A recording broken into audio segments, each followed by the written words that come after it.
You got to hit the button first. 5, 4, 3, 2.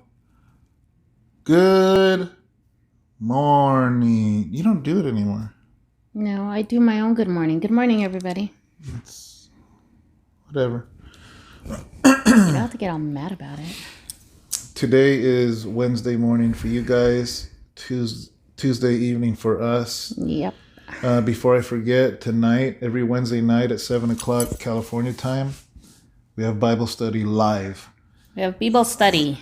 So we're reading through the book of Revelation, and that's every single Wednesday at 7 o'clock. We go live, and you can actually, it's interactive. So I love it because it's been even more interactive lately. Yeah.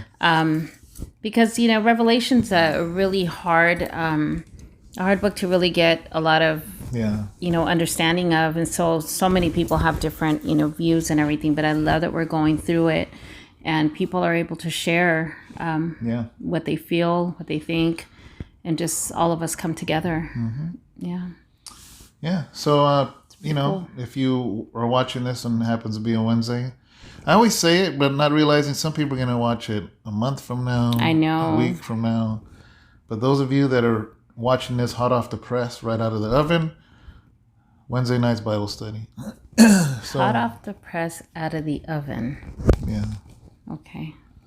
I used to work at a newspaper. I know, but hot off the press is one thing, but out of the oven? I used 2 different metaphors. Oh, okay. I worked at a newspaper before, and it was cool. Literally watching the papers would come out hot. Mm-hmm. Yeah. Yeah. They're coming off the press. I was a nighttime lead. I was 18 years old. It was my first job that I actually had for a while. I wonder if that's the first job for many men, because my brother too, he's about your age. His first little job was actually throwing the paper. Remember those good old days? He would actually carry one of those sacks. I wasn't a delivery guy. Oh, he was. He used to deliver on his bike. I was the lead. Excuse me, Mr. Lead.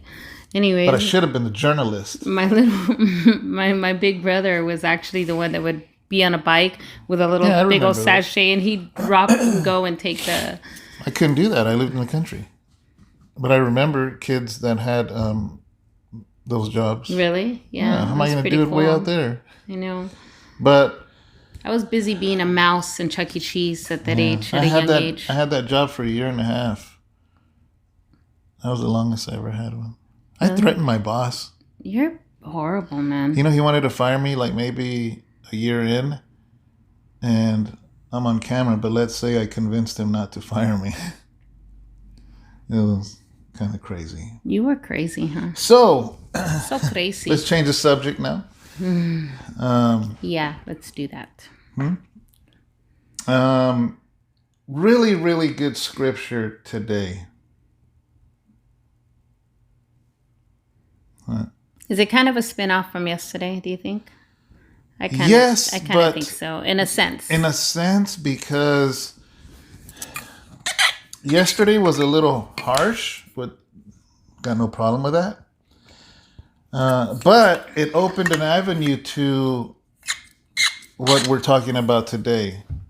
Is because some of the things we talked about yesterday was knowing your calling. And it's kind of not fair if we say that and not do a video on how to recognize your calling. Yeah. Because we want yesterday's to be productive. Yesterday should be an eye-opener, but now it's like, let's lead you. Yeah, because I really feel that there's a lot of people who the first thing they say, well, it's not that we quit on doing something, but we try something and it's not for me, or it doesn't work out. But how do I know what my calling is so I don't try to step into so many things and step out of it without really knowing, and I think that's a question that a lot of people have because they don't know what their calling is, or they don't know how to even know what a calling is. Just so many things that I think it was really important. I told David, well, let's talk about calling. Yeah, so there's a lot of verses, but to me, this is the one that I wanted to use today for this subject. It's the Gospel of John, chapter 15, verse 16. And there was other verses, but this is the one I really wanted to talk about with this subject. And it says this. And the reason I chose this over the other ones, because this is in the words of Jesus. And he said this. And anyway, let me read it first. New King James Yeah. is what he's reading out of. Yeah. John 15:16 says, Jesus says, you did not choose me, but I chose you and appointed you that you should go and bear fruit, and that your fruit should remain, that whatever you ask the Father in my name, he may give you. These things I command you, that you love one another. In the Message, it says, you didn't choose me, remember. I chose you and put you in the world to bear fruit, fruit that won't spoil. As fruit bearers, whatever you ask the Father in relation to me, he gives you. But remember, the root command, love one another. Yeah, so, in what he's saying, there's a few things that he's saying before we discuss some of the more things we want to talk about. But a few things I want to put out there is, number one, he didn't call you. You didn't come to Christ because there was goodness in you. You came to Christ because there was goodness in him. Yes. It was him that enticed us, because if it wasn't him like wooing us to himself, we wouldn't go to him. Yeah. He could find the goodness in us that we can't even see in ourselves. Yeah. That crazy. saying, and I know it comes out real easy, but a lot of times we'll be like, oh, I found God. Oh, was God lost? No, we were the ones that were lost. He found us. Yeah. So in actuality, I know it's just a saying, and we say it. I'd probably say like, oh, I found God, but in reality, he found us. And right here, he says that. He says, you didn't choose me, but I chose you. Yeah. And to me, that should be even more encouraging. Is the fact that if you're even listening to this, even if you're not a Christian, I'm letting you know that he drew you to this. You didn't just happen to click on it. Mm-hmm. You didn't just happen to come on it because maybe you saw my interview and here or there, whatever. Like that last interview was like 40-something thousand people. If you happen to be one of them that went to look for this channel, it's because God was pulling you. We sometimes think like, well, who can be so strategic like that? Well, God can be so strategic like that. He's the one that invented strategy. He's the one that was strategic. I always say that. Yeah. He's so strategic to do and just get you to go any which way that he pleases, so that you can find your way to something that's going to draw you and bring you closer to him. Yeah. So I think that's important, is that first of all, realize you didn't choose him. He chose you. Mm-hmm. But I love this. He goes, but I chose you and appointed you. Yeah. That is, I could stop this video. Appointed him to bear fruit. I could stop the video right now. And if you really dwelt on that, just that itself, the fact that he searched you and chose you. And once he chose you, he appointed you. Yeah. Oh man. See, he appointed you, but that's the question, right? What did he appoint you for? What did he appoint you for, right? But number one, I chose you and appointed you that you should go and bear fruit. So he doesn't say I appointed you to preach or do this. He goes, I appointed you where you're gonna grow fruit. Like in Northern California, we don't have avocado trees here because the weather. Avocado trees need warm weather all year long. I didn't know until I went down south in Southern California. They actually have avocado trees in front of their houses. Remember, I had one and I gave it to my aunt. They have avocado trees. They're like nothing. Like nothing. Like over here in Northern California, we are literally in the basin of agriculture. Everything is cheap here. I don't care what it is. Cucumbers, pumpkins, watermelon, everything's cheap. You know what's expensive here? Avocados. And then I go down south and people got them in their front yards like nothing. Like my aunt, remember? Yeah. You just go pick a whole bunch of avocados. She's all, just get them. They just bother you. I'm like, were you kidding me? That's like gold here. So why do I bring that up? Is because the avocado tree won't do good here in Stockton. It won't bear fruit. It might bear a little bit of fruit. But if you place it in Los Angeles or San Diego, it's going to bear fruit and vice versa. So I say that because, number one, God has chosen you.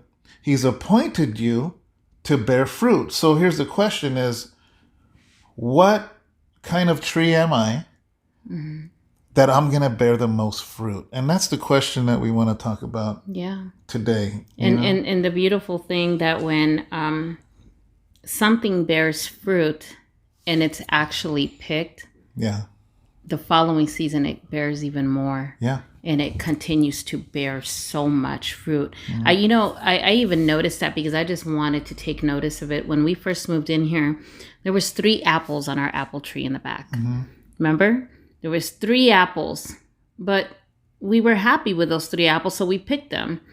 And then when they started to regrow again, there was more apples, and we picked them all again. And then now this last time, it gave us so many apples. It gave me enough to make pies, to give some away. It was just so many apples. My son, before going to school, he'd go pick an apple off the tree and eat it every day right before school. But that's the thing. If it's doing what it's supposed to be doing and producing fruit, it's to give nutrition. It's to give some type of produce. It produces to give nourishment. That's what I'm trying to say. Nourishment. So that's pretty awesome. Now, when the Lord first called me to preach, and I argued with him, and that's a whole other thing in my testimony, but I kind of said, I don't want to do that, God. I came out of prison with the thought that he wants me to preach behind a pulpit for the rest of my life, and that could very well happen. I don't know, but I do know this now, that the scope is so much bigger. Because honestly, let's say, no, I don't want to use that example, but let's say that the Christian author that's called to preach, he's still preaching. It's just not behind a pulpit. The podcaster, the radio, the movie director that does Christian films, the guys that do War Room and Fireproof, they're preaching. So I started to realize that the spectrum for preaching the gospel is so much bigger than just standing behind a pulpit. Or teaching. You could teach through all kinds of stuff. We're teaching right now on a YouTube video. Amen. There's other people that have devotionals that actually write them. One day a year, they don't have a date. The daily devotionals. They have books. They have all kinds of little things. That's the same thing that we're doing. We're just doing it on video. But maybe they do that well. And maybe God has placed them there and they're going to bear much fruit. Amen. Just because somebody's I have seen some amazing authors, that doesn't necessarily mean they're great public speakers though. So it's like, you gotta figure out, and here's what we were gonna get to. I don't want to get off track. Is how do you know what that is, right? How do you know what that is? I'm not sure what Sharon is gonna say. I'll throw some things out there. Number one for me is how to recognize your calling. Is to know what your skills and your passions are. What are your passions? And once you recognize that passion, like I have had people say, how come you don't have, this was years ago, how come you don't have a children's ministry? You need a children's ministry and somebody needs to do this and this and this. And I said, maybe we don't have one and that's why God brought you. Because you have a passion for this. Like I wouldn't know how to put together children's things. I wouldn't know how. And it's weird because I have seen some youth pastors that captivate the youth in a way that I never could. I'm just like, how do they do that? They just say things in a certain way. And I've seen the young people, they're just like, man, that was good. I don't know how to do that. I don't have that. So if I was a youth pastor, I probably wouldn't bear much fruit, but it's like, so to me, a lot of it has to do with passion. But here's the thing, right? My daughter that's going to graduate in a couple months for being a registered nurse. 3 years ago, she had the passion to be a nurse. that doesn't mean she had the skills to be a nurse. Well, before that, she didn't have the passion. No, before that, it took for her to actually, what was it with Leanna when she had the baby, when she had Bella? Oh, yeah. So I think when she had Bella is when That's when it sparked. That's when it when sparked. she saw my granddaughter born. Yes, and something sparked, and she just said she felt the need, that something just tugged at her, and she just felt like, I have to be a nurse. Because she saw the nurses, how they were. So that sparked an interest. But that doesn't mean the next week she's a nurse, just because now the spark was there. Now that the spark was there, she goes, okay, now I need to, my enthusiasm is here, but now I need to bring my skill level to match my enthusiasm. And that right there, guys, is where ministries fail. Right there. Because it's like King David was anointed king as a young boy. Literally, the prophet came, poured oil on him, said, God has anointed you to be the next king of Israel. Do you know it took him 19 years to take that throne? Yeah. Had he became king when he was a young boy, he would have destroyed himself, he would have destroyed the nation, and he would have destroyed everybody around him.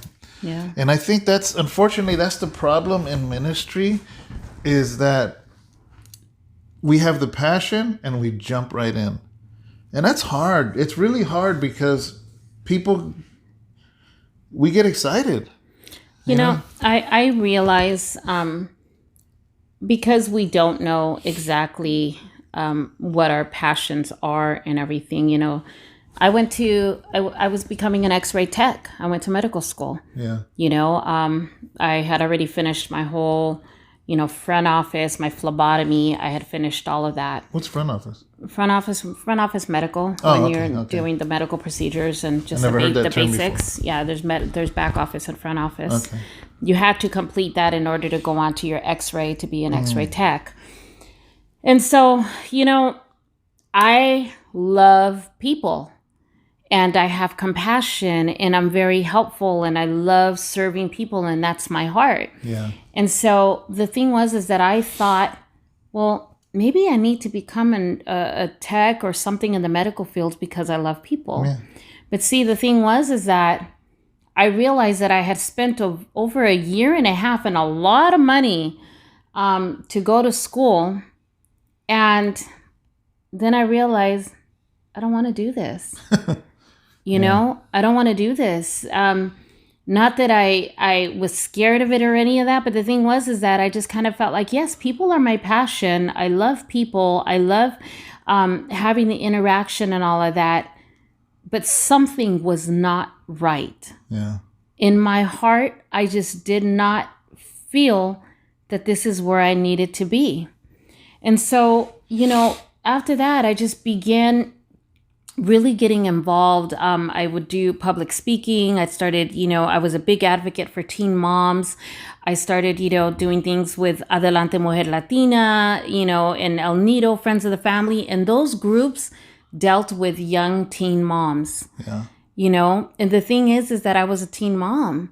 And because I was a teen mom and I had lived that life, I had an understanding, a better understanding of how to be there for women like that and how to encourage and how to do all of that. And I almost felt like that's where I began to step into my calling without even realizing. Yeah. And it reminded me, like, I guess maybe that's why I love the story of Joseph so much, because Joseph, without unknowingly, stepped into his calling. Yeah. Though he was persecuted, he persevered, not realizing, what am I persevering for? But he was placed in position in secular in order for God's purpose. Yeah. And at the end, when he tells his brothers, this all happened for a purpose. Mm-hmm. This was supposed to happen. So I think that people will sometimes try different things without really truly realizing what your true passion is. So for me, my thought about, a calling is something that is already in you. Yeah. It's not something that you can learn. it's not something that you're going to be taught and you're going to take 5 years to learn it, because without truly going through that experience, without really truly feeling, without having that deep feeling in your heart that you know because you've been through it, that's where I believe calling comes from. Yeah. Because God uses the exact thing that is deep within you to bring it out to do for others. So you're saying the passion can't be learned, but there's always going to be skills to learn. There has to be, but yeah. I believe that skills is learned. Skills are tools. Yes, they're tools, but I believe that skills are learned from what's already there. You know, it's almost like it's a hands-on type of thing. You know how when they say, are you a better hands-on or a better reader? Well, I think a calling is hands-on, you know? Yeah, but I'm not, I want to make sure I'm getting it. Like, for instance, I had a passion to preach. My first time I preached, I stuttered.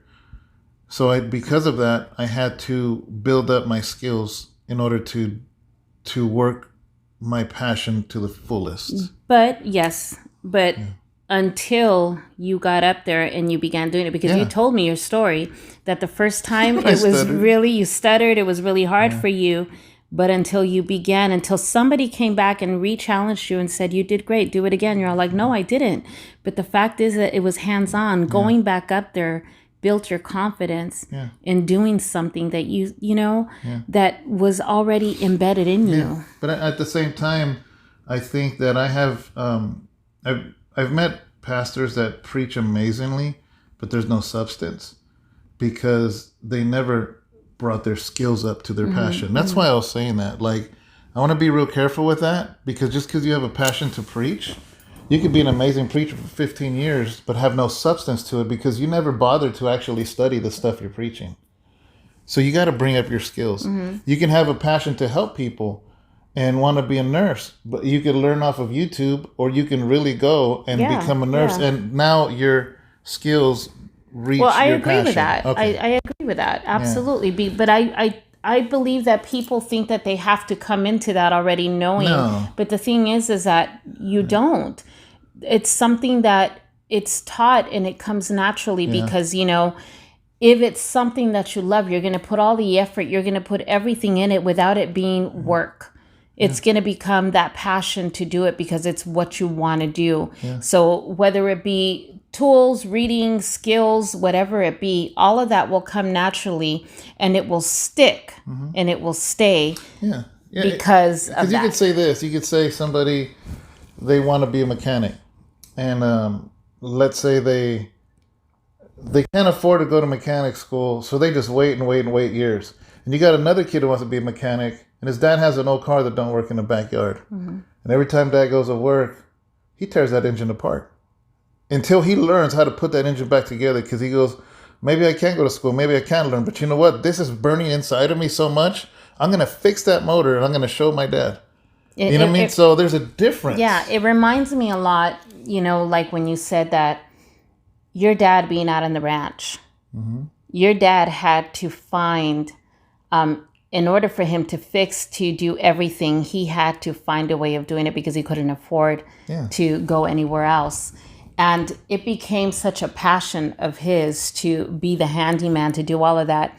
Now, at an old age, I see your dad outside. I see your dad outside doing the things that he does because he loves to do them. Yeah. He's sometimes just out there because it just became a passion and it became his thing. And, like we see Abraham here, he'll grab the welding machine. It's like it's something that is growing in him. He made something out of it because now he found the passion for it. And so now he's like, well, I'm going to step into it. I'm going to get out there and just work it. Yeah. And he began making stuff, out of metal. Yeah. Yeah.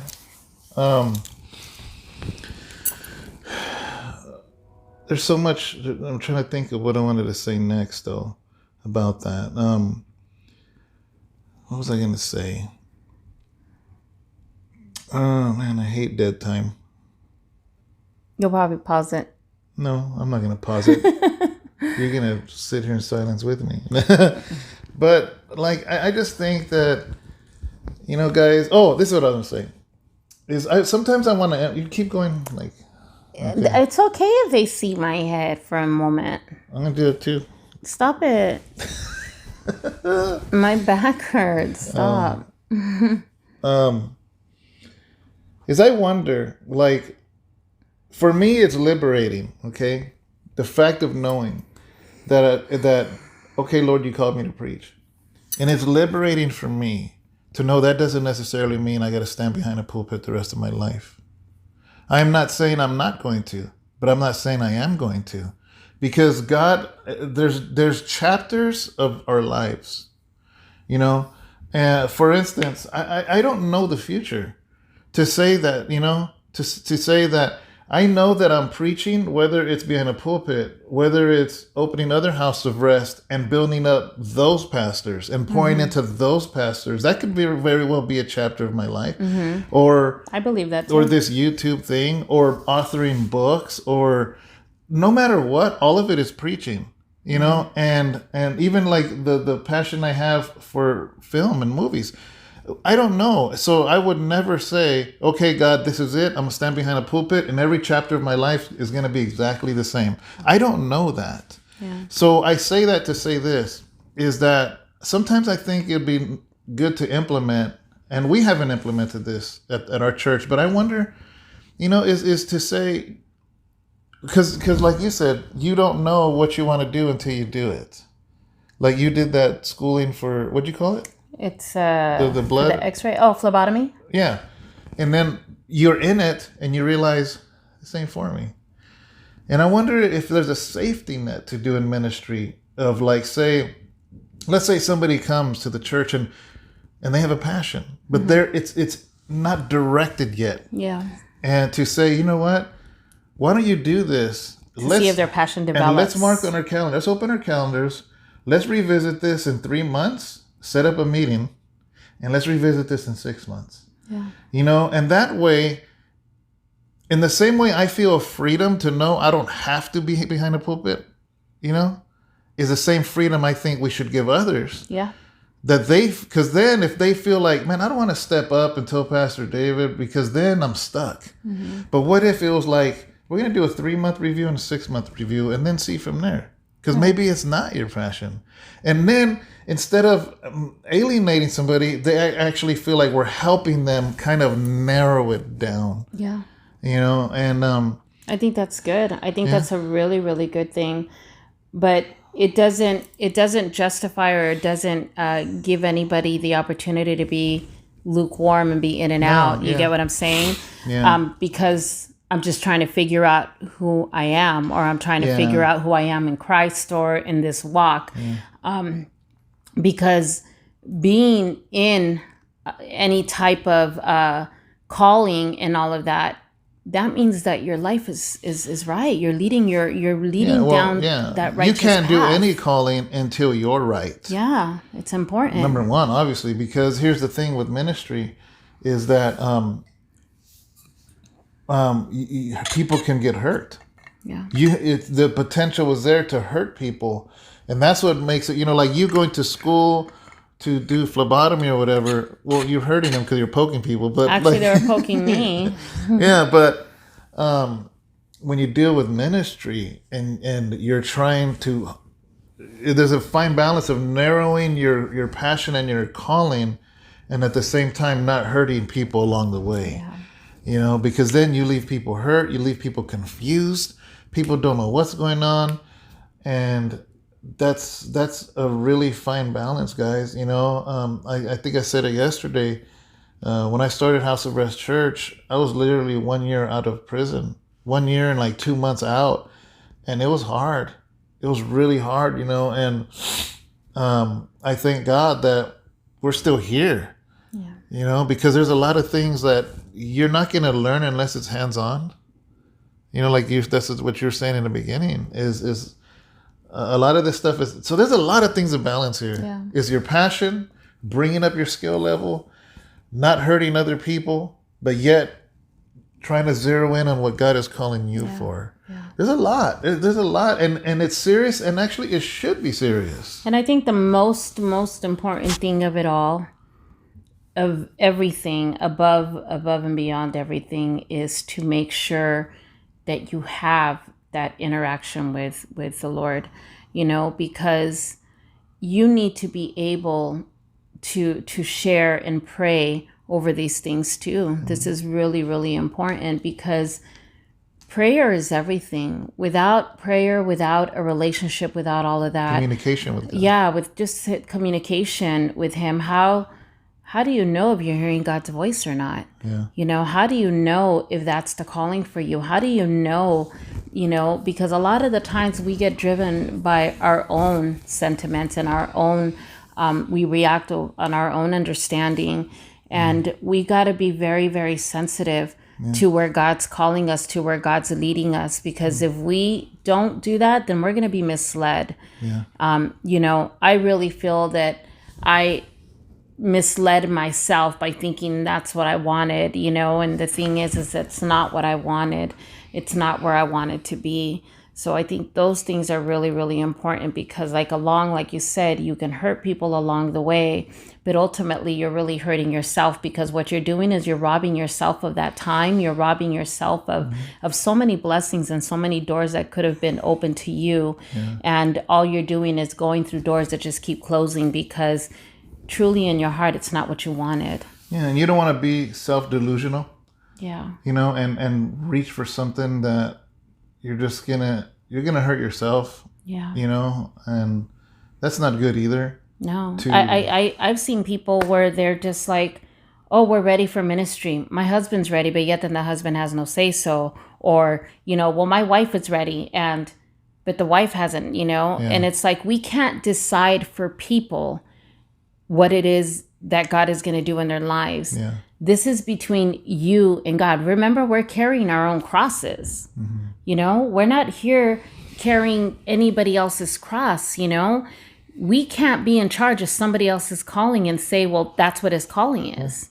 And I hear that a lot. I hear a lot of people be like, oh, well, this is what this person's calling is. That's your calling.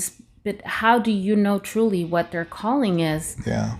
If the Lord has not exposed it to them, you think He's going to go to you first before exposing it to them? Yeah. Another thing too is, as we're talking about this, I remember something from Bible college. It's called I've never talked about this to you, but it's called the sacred secular split. That basically people think that sacred is anything in the church. Mm-hmm. And secular is anything outside of the church. But in reality, the Bible never talks about it being a split. For instance, Paul was a tent maker. Mm-hmm. Tent making was secular. Yet he used that for ministry. Yeah. My dad is a farmer. My dad's never preached in his life. So somebody could say, oh, so he doesn't have a calling? Well, I would beg to differ. My dad raised 2 pastors. Mm-hmm. And he preached to 3 farmers out in the middle of nowhere, and those 3 men have gone on. My dad didn't even know. My dad led them to Christ, and they now pastor churches in other cities. Yeah, so it reminds me of Joseph, So out of my dad, in a tractor, literally has sent out 5 pastors. That's awesome. So for somebody to say, well, what about your calling? His calling was never in the 4 walls of the building. Yeah. He has literally raised 2 pastors and sent out 3, and he has a 3rd grade education. Sister Jennifer. Yeah. She decided to go and I'm not sure exactly how she helps or how she got involved with this. Well, from her sister, one of her sister-in-laws, they were actually working at this center. Yeah. It's sort of like a shelter for families. For families, women and children. Women and children and like whole families. Oh, really? Yeah. I thought it was single really mother. Nice center, but she started by going off just to help out in situating and get the place up and going.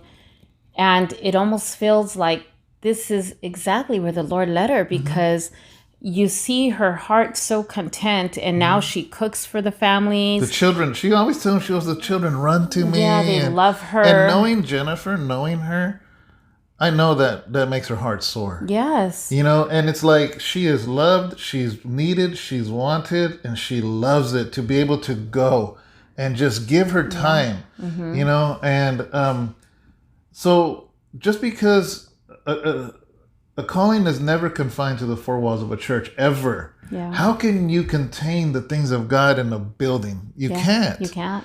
It's not the doctor.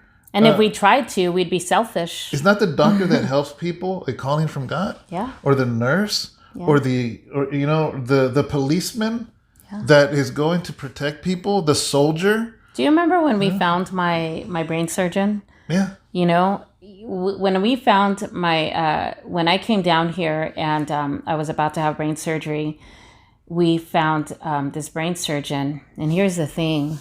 When I went in there, he begins to share that he's a believer. And he said, these were his words, that he was not going to do the surgery on me, that it was the Lord's hands that were going to do the surgery. Yeah. And, you know, it was hard for me at the beginning because I never wanted to have a brain surgery. And then we walk out of there, and I remember that I was so nervous. But the moment that you repeated that and shared that with me again, he's all, do you not understand that this is God placed it exactly the way it was supposed to be? And he ended up being one of the most amazing brain surgeons that I have ever met, because I had met a few before, trust me. And he was just amazing. Yeah. Yeah. I agree. Yeah. I agree, and so, we just wanted to make a video and talk about a calling and how to narrow it down, figure out, really think, and, what are you passionate about? What do you see lacking in your church? Because maybe God is building that up in you because you're the one that's going to fill that lack. Yeah. That's a good way too. And maybe it's not your church. Maybe it's in your community. Maybe you see something lacking. That's why there's places for animals, for the elderly, for this. All of these agencies, they all started because somebody saw a lack in their community. They saw a need, of that. Of that very thing. For instance, I was requesting a Bible when I went to Santa Rita, and the chaplain was like, we don't have Bibles to give away. The only ones we have is when churches come and gives them. Wow. So, somebody could be like, man, I get a lot of Bibles. I don't know what to do with them. Go take them to your local jail. Like, seriously. And if you think that's a waste of time, seriously, I gave my life to the Lord in prison. So how do you not know there's other people, So, that's a good way, is get a hold of the chaplain at your local jail or your local hospital, convalescent home. Be like, do you guys need Bibles? Yeah. Because you never know, and every organization that helps, somebody had that passion and they filled the gap. Yeah, like Sister Esther. Yes. Wow, Sister Esther, she just blows me away because she's known. They know her. Mm-hmm. She goes out, and even if it's just 30 meals at a time or something, or 25 sandwiches that she makes, but she goes and she made her own tracts and everything, so that she can be able to hand them out and talk to people about salvation. She prays with them. She does all of that. Johnny and Diana, they set up their booths, but here's the thing. When they set up their booth, they have it as a prayer booth as well, because they're selling phones, but at the same time, they are ministering. Yeah. They minister. They lead people to salvation all the time. Yeah. So for them, it's like, this is an opportunity, not just to give them a phone, but this is an opportunity to speak life into them, to feed them. Sometimes Esther goes over there and meets with them, and they set up a table of food, and they'll work together. Those are the things. That's a beautiful calling that they have there. Ways. Brother Dale is another one.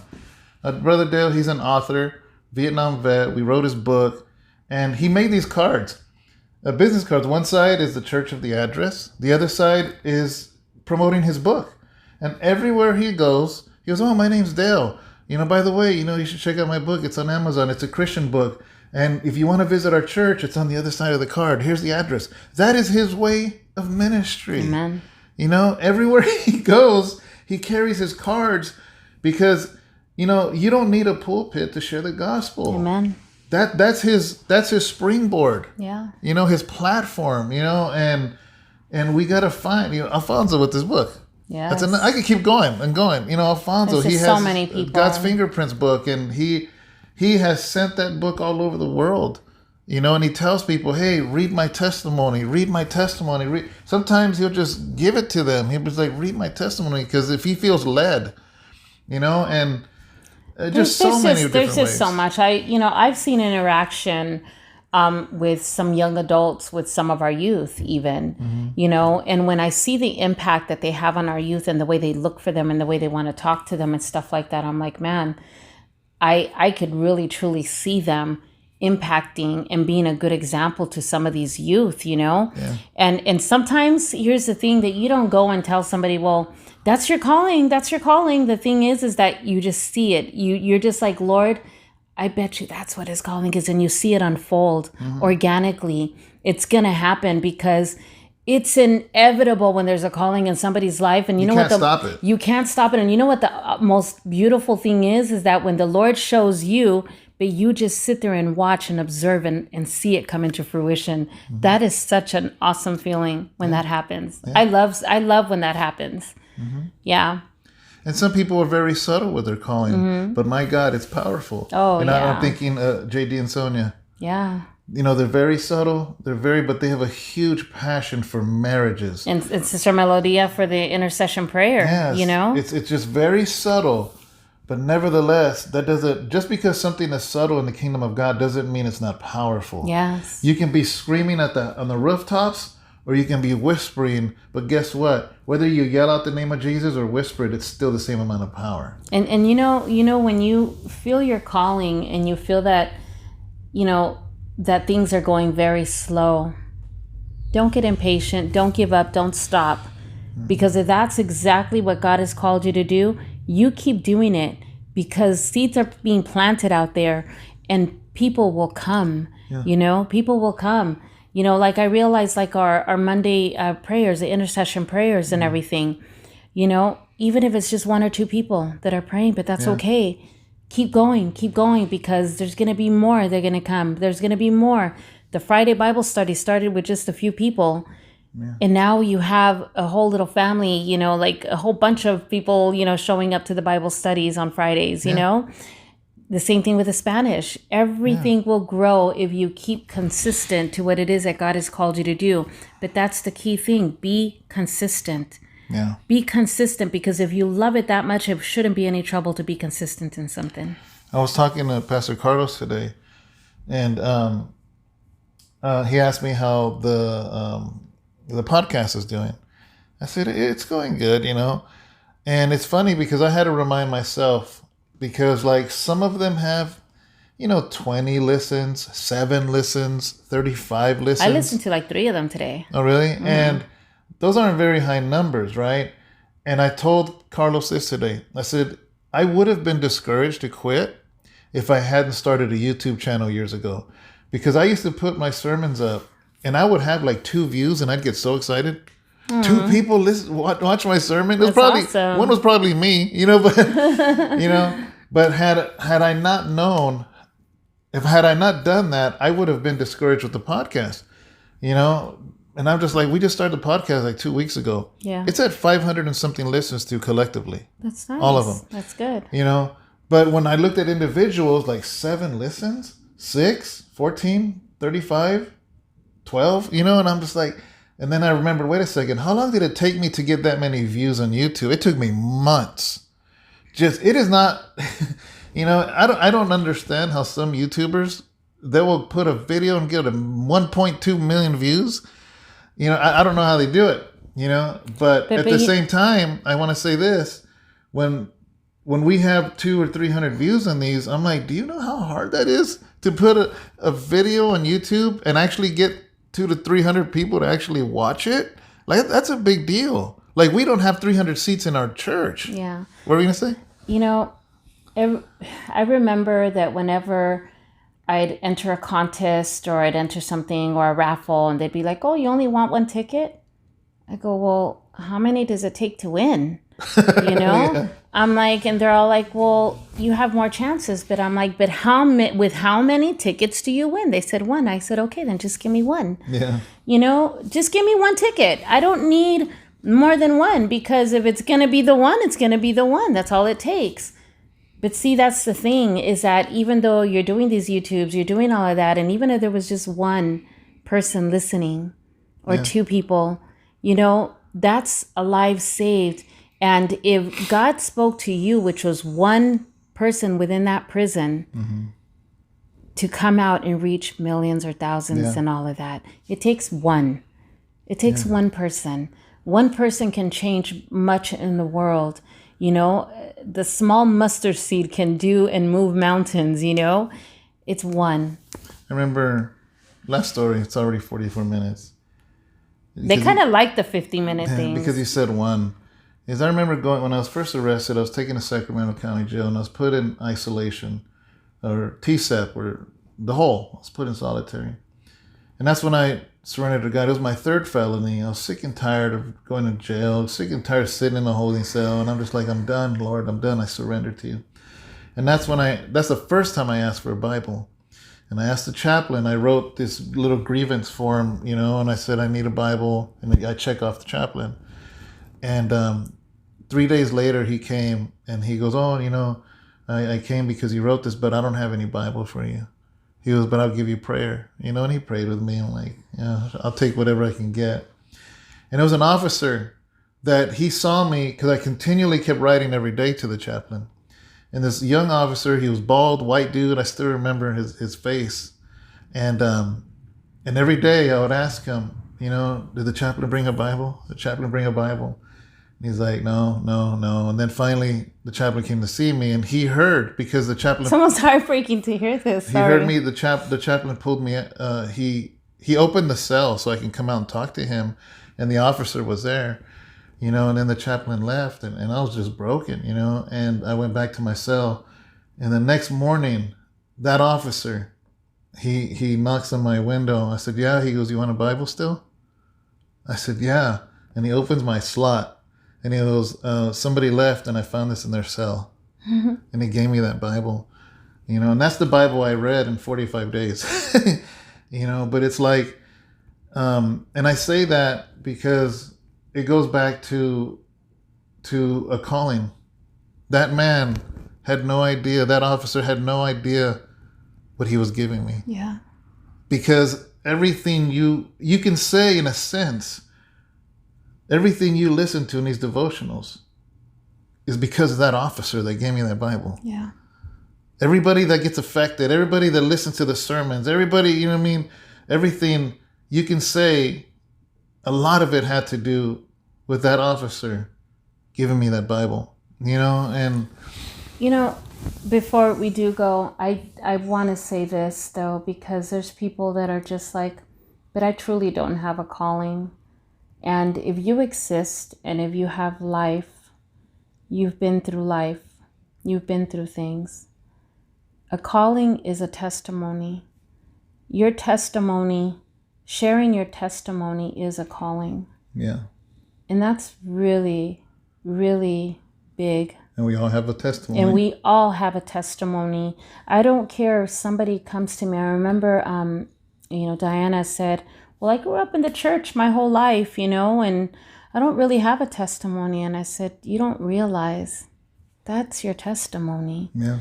Staying away from this world and having to fight the things of this world and the battles and all of that, that's a testimony. Everybody has a testimony, and that is your calling to share that testimony. Yeah. So we can't say that we have nothing. Yes, we do. We have everything. We have everything in the palm of our hands to be able to give life to someone. Amen. Yeah.